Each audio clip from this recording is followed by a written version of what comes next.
Good morning, good afternoon or good evening, depending on the time when you watch this. My name is Bo Ferdinand Moxhol Fatum from Lillebælt Academy and the University of Applied Science in Odense, Denmark.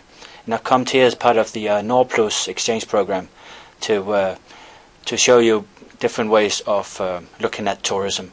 And this lecture is on tourism policy and planning. Tjena där! Yeah, just a little joke. It's my first time talking to a camera like this. And I use jokes when I teach. Let's see. So here we go. This is the front page of the book, which is one of the books we used. We use Holloway as well. You can Google that. So I'll show you a PowerPoint presentation with 13 slides on tourism policy and planning.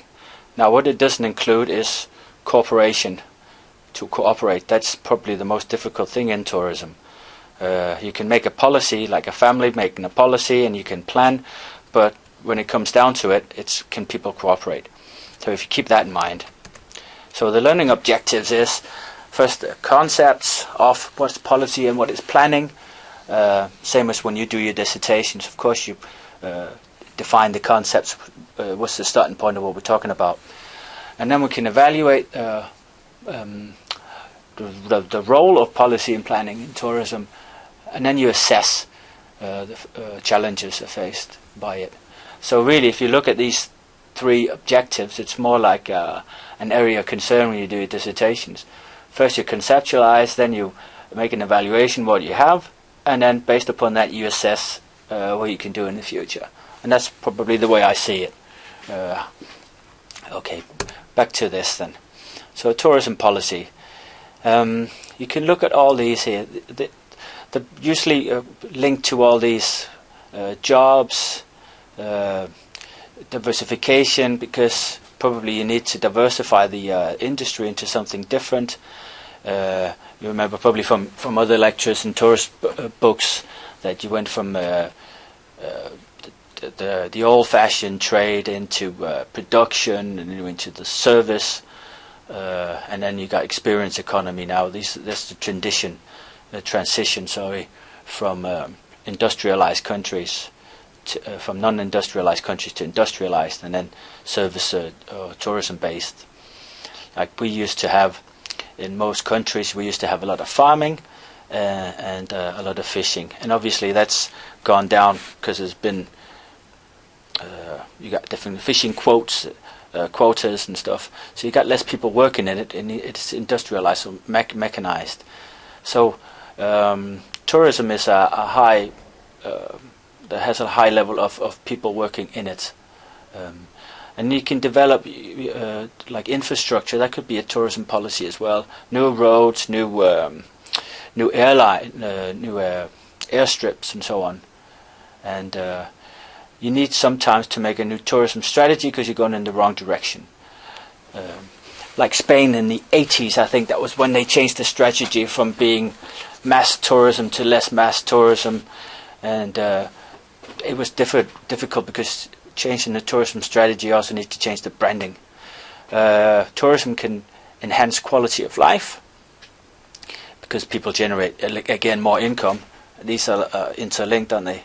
Can you see the mouse? No, you cannot. Okay.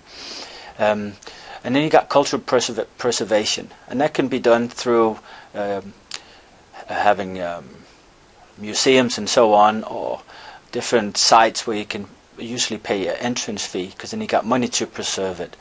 But that's what, and you got UNESCO as well, preserving cultural habitats and so forth. And then you got the last one, inward investment strategies. You can invest in the country itself. Let's go forward here. Suppose you're familiar with the UNWTO. You can go on the internet. Just press .com afterwards. It's a huge website, but you can actually look into different countries, because all countries if they're part of the UN, they have a country report, and you can read that on the country if you're doing dissertations and stuff. the focus this year is on sustainable sustainability, based upon the COP21 summit, where China still has registered itself as a developing country, hence not fulfilling all these CO2 emission restrictions that are imposed on developing countries, which is US. You can follow the media at the moment. And then you got, this is international, and then you got the national bits, national tourism organizations, or destination marketing, DMOs. So, and then you go from national, regional to local, and you got local tourism councils. Yeah, and if we're looking at the tourism, the local authority involvement in planning, this is really, well, it's difficult to cooperate some of these places because they have different agendas. But let's look through the different ones here. You got coordination, involvement, it plans coordination. You got access, conservation, licensing, the coordination between different entities, say Department of Infrastructure, housing, building new supermarkets and so on. All this stuff has to be integrated, coordinated, which is seldom the case. Which goes further on to planning. You got regulations for different developing new facilities. Like I know in Denmark, in Odense, we have Bilka. They just built the biggest shopping center in town without having a planning permission. But when it was built, they just got the planning permission because it was there. And that's a different way of doing it, I suppose. Then you got legislation and regulation. Obviously, if you come as an outsider, like a transnational company, there's a lot of stuff here to look into, with licenses, health and safety, licenses to, for instance, for gambling, health safety, for hotels and safety, if it's river rafting and stuff, food safety, environmental health and so forth. And then you got, this is continued, yeah, CONT, full stop. So entrepreneurship, this could be new business developments, and then again maybe given some tax exemption for offering startup funding. That varies from country to country. And then you got supply and demand, both the supply side and demand somehow managed by the destination management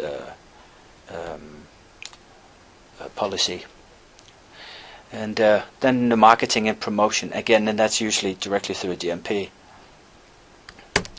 And then the last slide on it, this is to help the locals, to benefit the locals. The communities enhancing civic pride, which is a fancy word, be proud of your destination. And then public interest to protect that. Well, you've got something called tourism development, and there's a guy called Doxey, D-O-X-E-Y, who's done it's different stages of how the locals look upon the tourist, from being really, really happy to being really unhappy, depending on the carrying capacity and how many, which is more or less how many guests are at one time at a destination. No, the maximum, sorry. Back to this. So why would you plan for tourism?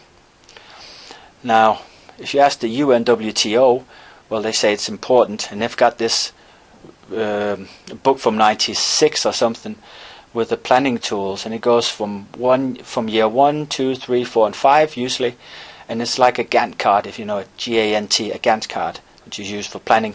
They've got this tool so you can see what do you have to do year 1 in all the main actors of the tourism industry, which is attractions, eating out, accommodation, transportation, and sales and services, and the shopping.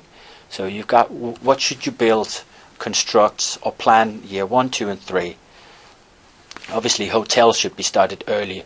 The building of physical sites should be built early, and that's the UNWTO's view on it. And they've got this planning framework that you could look at. So you got population changes. You've got aging visitors in most Western countries. Population. They've got more holiday. They're more educated, and they got more more needs to see something different than mass tourism. So the population changes. So they want to probably be off the beaten track, more like niche tourism. And changing in visitor trends could it could be again what they would like to see, where they would like to go, but that depends again on the different countries.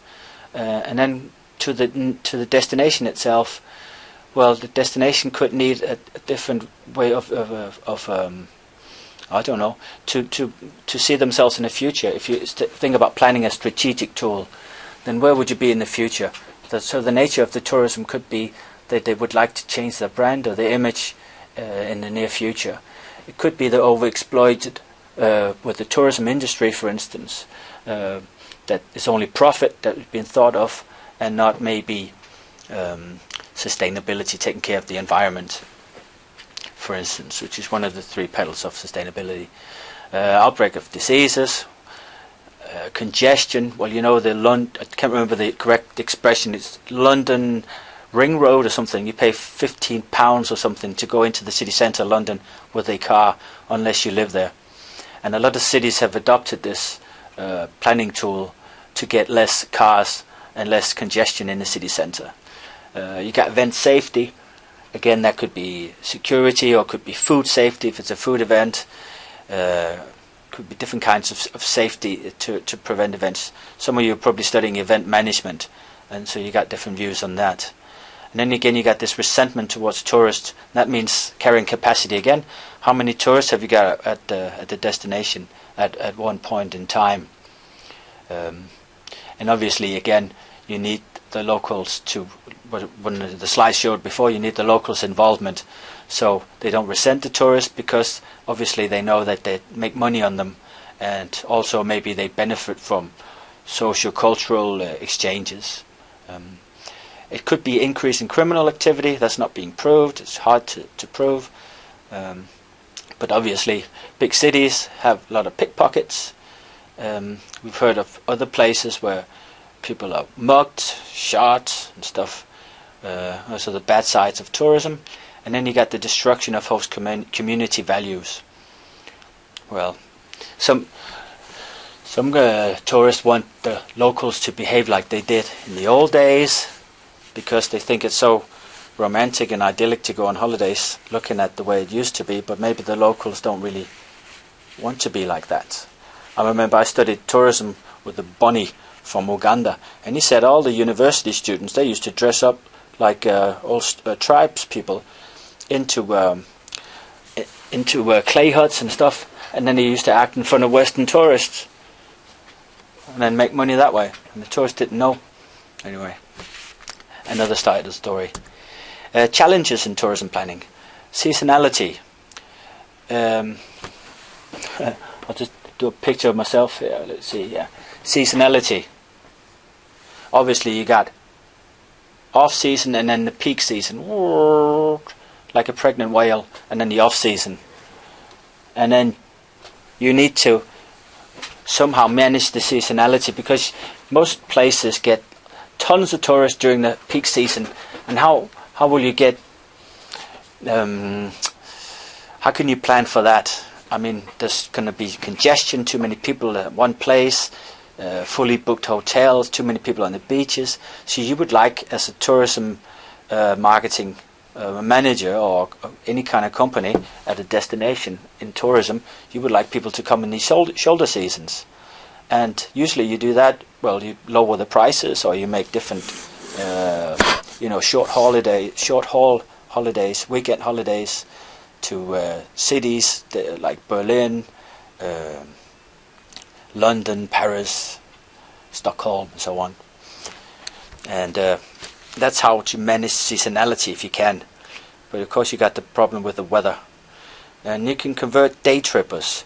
Like day trippers, the problem with these ones are that they don't spend the night. So accommodation, part of the main actors of the tourism industry, which is probably the one that generates the most income, they don't get many visitors from the day trippers because they go forth and back, say from the main destination or the the capital, they go by train to one city and they come back again.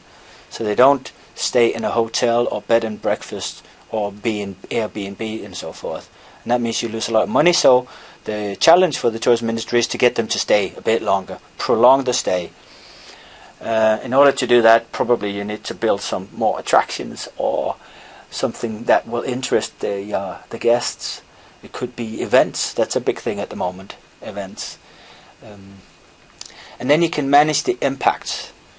And that's, again, a bit like sustainability and carrying capacity. Environmental, social, cultural, economic. Let me see, they're not on this slide. So if you manage the impacts, environmental, and the environment, well, hotels, they use a lot of water, but because guests act differently when they're out on holiday. They use a lot more water, they use more towels, and all of this means water and means soap, and it's not good for the environment. And you can have congestion with car emission. There's lots of environmental details, and especially based upon the Brundtland report in some 89, I think. I remember I did it when I did A-levels. That really was the starting point of all this environmental talk. Yeah. Anyway, so and the social bit, manage the impact. The social, well, tourism is people, and people meeting people, front staff, and the locals and the guests.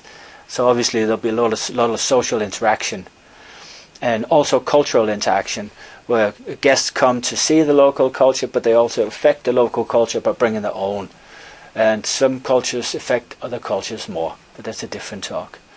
And then you got the economic impacts. Obviously, the multiplier effect shows how economic boost in an economy helps the different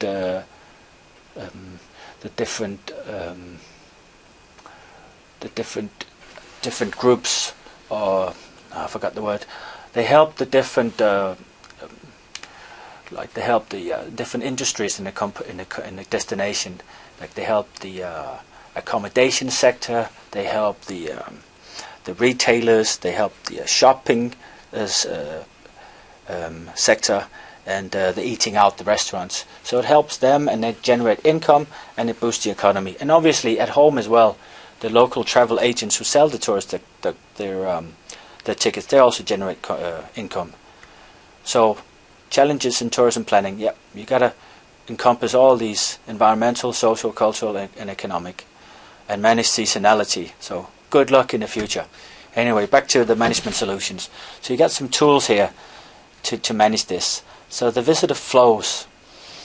Well, flow is another word of directing the guest from A to B, or A to B to C. So if you've got like let's say you've got some site in the country, some big old rune stone, or some old castle, or birds in different areas of a national park, for instance, other animals in a national park. Well, you don't want the guests to go in the same directions, because you'll have too many guests at one time. So you can generate them, say, a path going to the animals if it's a national park, and you can have a different path going to a hut, and that hut could have say a tourism information or a souvenir desk, and probably the most people will go to the one with the tourism information desk first, and then you could get them to go a different path over to the animals. So you would get one segment of the guest going one way and another way, so you wouldn't have all of them going one way at the same time. That's a different way of doing it, and it could be done by different queuing different paths. Carrying capacity is, what it really means is the maximum of people at one place, and it should probably be the ideal number of guests or people at a place. Like if you've all been to nightclubs when they've got the maximum capacity, it could be an ideal. It'd be a lot nicer if there were less people, so you could actually move or even talk. So that's a big thing here, the carrying capacity. And it can be, let's see, it could be It can be as physical, which is how many people at once physically, and it could be ecologically, how much can nature stand for, and also a psychological, and that could mean like if you got trekkers trekking some mountains, then the trekker that would like to be alone would like to probably think that psychologically 20 people is enough to meet in one day, but another trekker could probably think the psychological level could probably be 50, if it's probably not trekking but maybe going on some different tour. So you got these bits, and then you got zoning. Now you've all been to beaches, so you got the dog zone. You got where you can have a dog. You got a paragliding zone, swimming zone, different ways to restrict people from going from one place to the other, and designate the specific spaces for specific activities. It's a way of minimizing conflict, and also by creating catering for the needs of the other user groups. Well, you know, zoning. They're usually signs. You cannot bring a dog, or a no entering zone. Then you got education and interpretation. And that's a bit difficult to explain, because how can you educate the guests and make them interpret? Well, you can educate the guests in understanding what damage they can do, or how to help the animals, if it's animals we're talking about, how to limit damage, or understand the environment. You can make people pay parking payment, another emission, and then probably upkeep the facilities, and also codes of conduct could be used here. But you've also seen different TV programs like Animal Planet and so on, National Geographic. That's also a part of educating people. Like when I was in Australia, I was at the Great Barrier Reef and I did a diving certificate, and when I was scuba diving, I came up and there was this German fella. He went, "Look at what I got," and he just broke off loads of corals, and he was at the catamaran showing them, and I said, "You stupid 4-letter word." But then again, I realized that they hadn't educated us. I knew it. Most people knew it. Everybody knew except for him, that the corals die even if you touch them, especially if you break them off. But they weren't educated. So the people this is a private company, a scuba diving company in Cairns, by the Great Barrier Reef in Australia. But they should have educated people, the guests, what not to do. Encouraging local development's the last one. And that's really important, because if the locals don't have ownership, or feel they have ownership in the decisions made, usually national, regional, down to local here, if the locals don't feel like they've got a say in this, whatever it is, this tourism planning, then they won't back you up. And if you remember back at the marketing mix, you got the last four. First one is people, physical evidence, process, and promise. But the people are also the locals. They're not just the people providing the service, the front staff of the tourism industry, and not just the customers. They're also the locals. So if you don't have the locals involved in this, then you're going to have a problem, because local culture is local involvement. So this is the last slide I've got, the planning process. You remember this probably from, let's say, buy-in behavior, business to consumer, or the buy-grid model, business to business, consumer behavior, company behavior, before, during, and after. You recognize you have a need as a company or as a person. You set some objectives.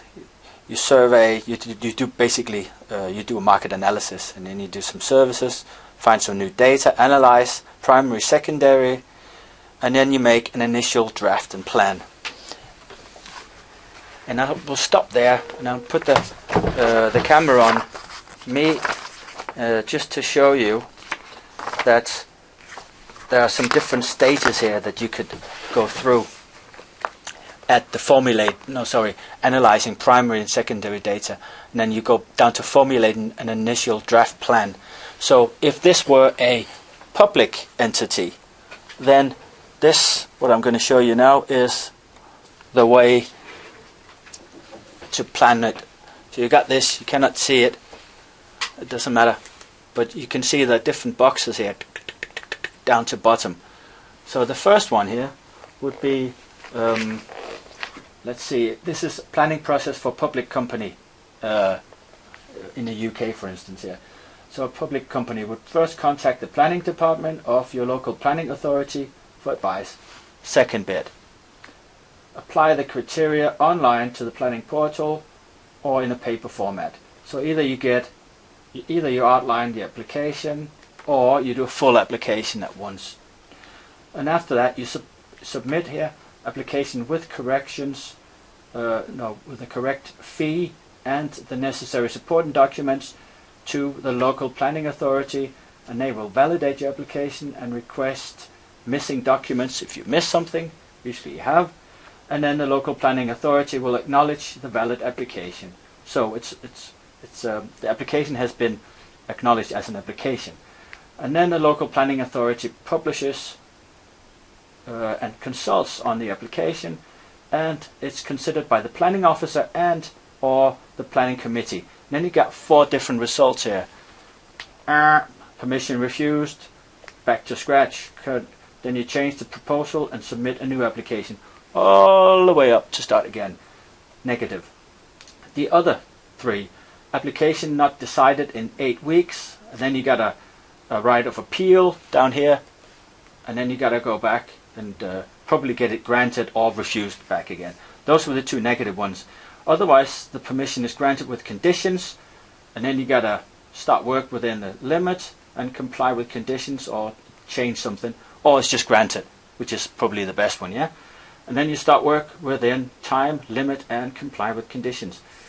Yeah. So this is the public bit. So thank you for listening in on my little talk on tourism and tourism policy and planning. And just remember that there's something called cooperation, yeah, between all these national, regional, and local, and it's not in the textbook. Thank you.